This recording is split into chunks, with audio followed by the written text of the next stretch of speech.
اپنی اولاد کو ایک اچھے گھریلو خوشگوار ماحول فراہم کرنے کے لیے دو چیزیں بڑی اہمیت کی حامل ہیں اسلامی معاشرت میں، ایک نماز اور دوسری قرآن مجید کی تلاوت۔ جب باقاعدگی کے ساتھ گھر میں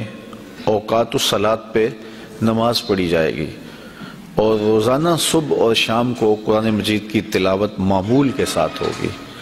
تو یہ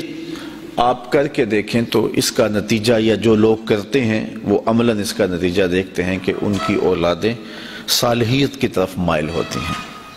اور ان کے اندر جو ہے وہ بہت اچھی قدریں جو ہیں وہ رچنے لگ جاتی ہیں۔ تو بعض اوقات کچھ لوگ نماز پڑھتے تو ہیں لیکن اوقات کی پابندی نہیں کرتے ہیں، تو جو ہی اذان پکار لی جائے تو فوراً گھر میں خواتین مصلی بچھا لیں اور مرد حضرات مسجدوں کا رخ کریں، اور اسی طرح صبح اور شام تلاوت کا معمول رہے۔ وہ چھٹی کا دن ہو تو اس کو نماز سے اور تلاوت کلام مجید سے چھٹی کا دن تصور نہ کیا جائے، وہ معمول جاری رہیں، تو پھر اس کا نتیجہ یہ ہوگا کہ اولاد کے اندر اس کے اثرات مرتب ہوں گے۔ عمومی طور پہ رات دیر سے سونا صبح نہ اٹھنے کا سبب بنتا ہے، اور ہمارے ہاں یہ ایک رسم بن گئی ہے پورے پاکستان میں بلکہ پوری دنیا میں کہ رات دیر سے سویا جاتا ہے اور صبح پھر دیر سے اٹھا جاتا ہے۔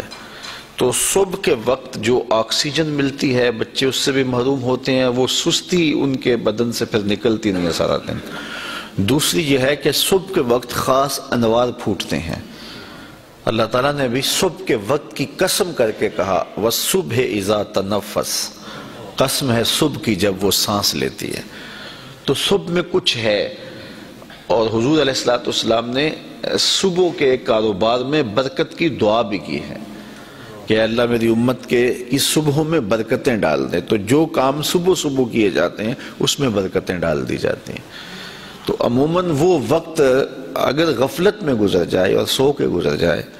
تو پھر اس کے اثرات پورے دن کے اوپر مرتب ہوتے ہیں، اور سارا دن جو ہے وہ کچھ بھی انسان نہیں کر پاتا۔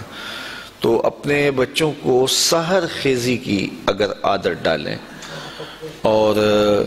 رات کو جلدی سونے کا مزاج پیدا ہو جائے تو اس کے ہی بہت دور رس نتائج جو ہیں وہ حاصل ہونا شروع ہو جائیں گے۔ بچوں کو پند و نصائح کی کتابوں کے حوالے سے میں نے عرض کیا تھا کہ اگر